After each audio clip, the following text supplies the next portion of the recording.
नमस्कार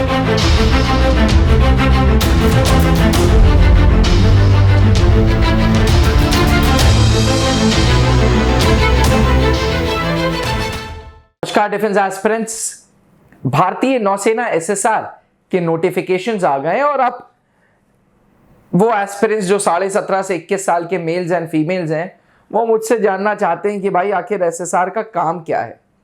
भारतीय नौसेना में सब कुछ अधिकारी नहीं कर रहे हैं, अधिकारी प्लानिंग कर रहे हैं, अधिकारी एग्जीक्यूशन के लिए सेलर्स की मदद ले रहे हैं। सेलर्स को भारतीय नौसेना ने 2022 में अग्निवीर नौसेना के नाम से उनको नाम दिया गया, जिनका काम अलग अलग काम है। भारतीय नौसेना में पहले जो सेलर होते थे वो AA, SSR और MR होते थे। MR बेसिकली मैट्रिक रिक्रूट होते हैं और उसमें शेफ यानी कि जो खाना बनाते हैं, स्टीवर्ड और सैनिटरी हाइजीनिस्ट जो खाना बना रहा है, जो खाना सर्व कर रहा है, और सफाई कर्मचारी। उसके बाद भारतीय नौसेना में 2 क्लास ऑफ सेलर्स थे, AA जिसे आर्टिफिशियल अप्रेंटिस बोलते थे और SSR जिसे सीनियर सेकेंडरी रिक्रूट बोलते थे। 2020 से AA हटा दिया और सिर्फ SSR रखा। जब अग्निपथ स्कीम लॉन्च की तब भी सिर्फ SSR और MR 2 क्लास ऑफ जवान्स रखे, 2 क्लास ऑफ सेलर्स रखे। अब SSR का काम विभिन्न अलग अलग काम है। पहला, SSR का जो सेलर होगा वो हर तरीके की शिप पे डिप्यूट होगा, चाहे वो एयरक्राफ्ट कैरियर हो, चाहे वो मिसाइल डिस्ट्रॉयर हो, चाहे वो जो रिप्लेनिशमेंट शिप्स होती हैं जो रिफिल करती हैं, चाहे वो रेकी शिप्स हो, कोई भी शिप हो, हर शिप पे वो तैनात होंगे। एयरक्राफ्ट कैरियर्स पे तैनात होंगे।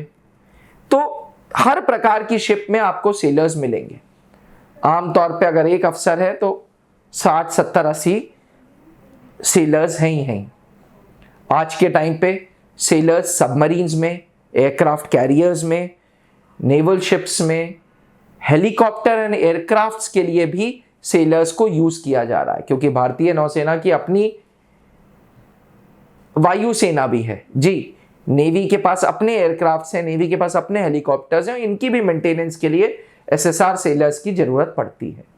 अब बात करें अगर काम की, तो शिप की देखरेख करने का काम सेलर्स का है। दूसरा काम रडार पे ऑपरेट करना। रडार वो वेपन है जिससे आपको पता चलता है कि कोई एनिमी कंट्री की शिप या सबमरीन तो नहीं आ रही, तो रडार को ऑपरेट करना, रडार के ऊपर कम्युनिकेशन बनाए रखना, रडार की रीडिंग्स नोट करते रहना, ये सारा काम सेलर्स का ही है। तीसरा, मिलिट्री मिशंस पे भारतीय नौसेना के जाबाज सेलर्स जाते हैं। चौथा काम वेपन्स हो गया, सेंसर्स हो गया, मिसाइल डिस्ट्रॉयर्स हो गया, ये सारा काम भी सेलर्स के मत्थे आता है। एस्पिरेंट्स, जितने भी इक्विपमेंट्स पे ऑपरेट करना है, ये पूरा का पूरा काम भी सेलर्स करते हैं। जी, सारे वेपन्स पे वो ऑपरेट करते हैं। हर प्रकार का कम्युनिकेशन ये सेलर्स मेंटेन करते हैं। HO यानी कि हेड ऑफिस से, हेडक्वार्टर से, बेस से, सारे स्टेशन से जो कम्युनिकेशंस की चेन है, ये पूरी की पूरी भारतीय नौसेना मेंटेन करती है। वेपन्स को फायर करना, वेपन्स, मिसाइल्स, रॉकेट्स लॉन्च करना, ये पूरा काम सेलर्स का है। यहां तक कि नेवी SSR के सेलर्स ही मार्कोस में भी जाते हैं। जी, भारतीय नौसेना की स्पेशल फोर्सेस मार्कोस, ऐसा नहीं है कि मार्कोस में सिर्फ अफसर हैं। मार्कोस का कोर्स जो एलिजिबल हो जाएगा, जो मार्कोस की ट्रेनिंग, इनिशियल ट्रेनिंग और फाइनल ट्रेनिंग कंप्लीट कर लेगा, वो मार्कोस बनने के हकदार है। उम्र 17 से 29 साल चाहिए। आज इस मुद्दे पे बात नहीं करेंगे, कभी और मैं आपको बताऊंगा कि भारतीय नौसेना के मार्कोस भारतीय नौसेना में कैसे बनते हैं। अभी के लिए आप ये समझें कि काम डिवाइडेड नहीं है कि ये सिर्फ अफसर करेगा, ये सिर्फ सेलर करेगा। अगर अफसर प्लानिंग कर रहा है तो एग्जीक्यूशन पूरी की पूरी सेलर्स की भरोसे होगी। भारतीय नौसेना की कोई भी मिशंस हो वो बिना सेलर्स के, बिना SSR रिक्रूटमेंट के पॉसिबल नहीं है। एस्पिरेंट्स, अब मैं आपको बताऊंगा नेवी SSR का सिलेबस भी। जी हाँ, बहुत लोग नेवी SSR का सिलेक्शन प्रोसीजर के बारे में जानना चाहते हैं, सिलेबस के बारे में जानना चाहते हैं, तो भारतीय नौसेना का सीनियर सेकेंडरी रिक्रूट जिसका भी हाल ही में फॉर्म आया है, उसका सिलेक्शन प्रोसीजर में 2 स्टेजेस हैं। पहली स्टेज है इंडियन नेवल एंट्रेंस टेस्ट, जिसको क्वालिफाइंग भी बोलते हैं। पहले के टाइम पे क्या होता था कि मिनिमम 90% चाहिए होता था नेवी एसएसआर के लिए, कॉल लेटर के लिए। अब नेवी ने यूनिफॉर्मिटी करने के लिए कि भाई परसेंटेज के बेसिस पे किसी को जज ना करना है, इसलिए एक क्वालिफाइंग राउंड रख दिया है जहां पे आपको 1 घंटे में 100 सवाल सॉल्व करने होंगे। 25 इंग्लिश, 25 मैथ्स, 25 जीके, 25 साइंस। हर सही सवाल पे +1, हर गलत जवाब पे -0.25। और इसके बाद स्टेज 2 होगी जिसमें पीएफटी होगी, फिजिकल फिटनेस टेस्ट होगा, फिर एक रिटन टेस्ट होगा जो ऑफलाइन होगा, और उसके बाद होगा मेडिकल। इसके बाद फाइनल मेरिट बनेगी और आपकी ज्वाइनिंग होगी जो कि नवंबर में 2024 में हो जाएगी। एस्पिरेंट्स, ये फॉर्म SSR 02 2024 का सेकेंड पेपर है, ये सेकेंड साल भर की ज्वाइनिंग के लिए आया है।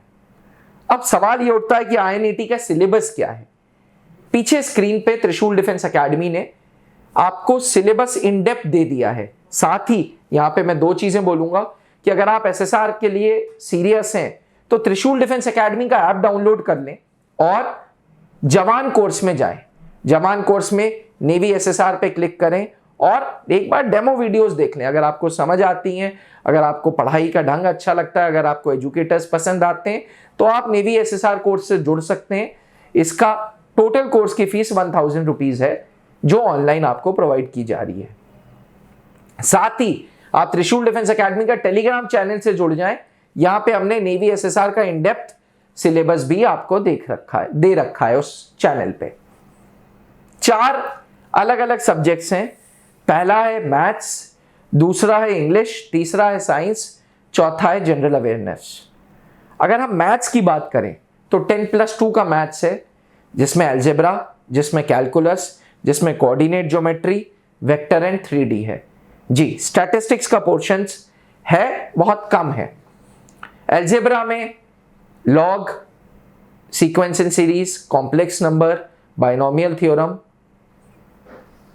Permutation combination, matrices and determinants भी अलजेब्रा में जोड़ लीजिएगा। कैलकुलस में पूरा limit, definite integral, indefinite integral, application of derivatives, ये सारी चीजें इंक्लूडेड हैं। अगर हम कोऑर्डिनेट ज्योमेट्री की बात करते हैं तो circle, straight line, parabola, hyperbola, ये सारी चीजें आपको करनी पड़ेंगी। और साथ ही अगर हम एक चैप्टर की बात करें जो बहुत इंपॉर्टेंट है, वो है वेक्टर एंड 3D, जिससे देखा गया है कि नेवी में अच्छे खासे सवाल आते हैं।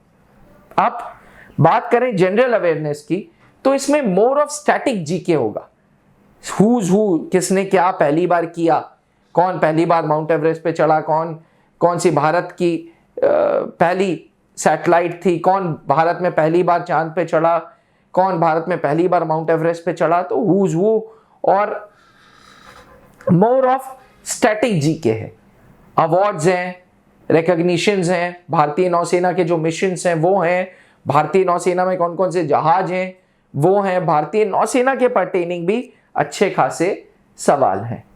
इंग्लिश की बात करें तो इंग्लिश में पार्ट्स ऑफ स्पीच सारा का सारा है, जिसमें noun, pronoun, verb, adverb, adjective है, प्रेपोजिशन है, कंजंक्शन है, नरेशन है, एक्टिव एंड पैसिव है, वोकैबुलरी है, रीडिंग कॉम्प्रिहेंशन है, synonyms, antonyms, idiom and phrases है। फिजिक्स की बात करें है तो अव्वल बात जनरल साइंस, जिसमें 2 सवाल बायोलॉजी के हैं, 2-3 सवाल केमिस्ट्री के हैं और 20 सवाल फिजिक्स के हैं। पर मुख्य रूप से फिजिक्स के पोर्शन है, जिसमें ब्रॉडली मैकेनिक्स से सवाल पूछे जा रहे हैं। Heat, light, electricity, magnetism, sound, पूरे फिजिक्स को 7 यूनिट में हमने बांटा है। तो एस्पिरेंट्स, इन 4 पोर्शन से आपके सवाल आएंगे। अब आपका फर्ज ये बनता है कि पेपर लगभग सितंबर में होगा, तो ऐसी संस्था से जुड़ें जिन्होंने पहले रिजल्ट्स दे रखे हैं, ऐसी संस्था से जुड़े जहां के एजुकेटर्स को ज्ञान है, जहां के एजुकेटर्स को नॉलेज है। और त्रिशूल डिफेंस एकेडमी पिछले 20 सालों से फौज की तैयारी कराता आ रहा है। त्रिशूल डिफेंस एकेडमी पिछले 20 सालों से अफसरों की और जवानों की तैयारी कराता आ रहा है। जवान के लिए हमारे पास स्पेशल ऑनलाइन बैचेस हैं जिसको आप जुड़ सकते हैं, जिससे और भारतीय नौसेना SSR 02 2024 की तैयारी कर सकते हैं।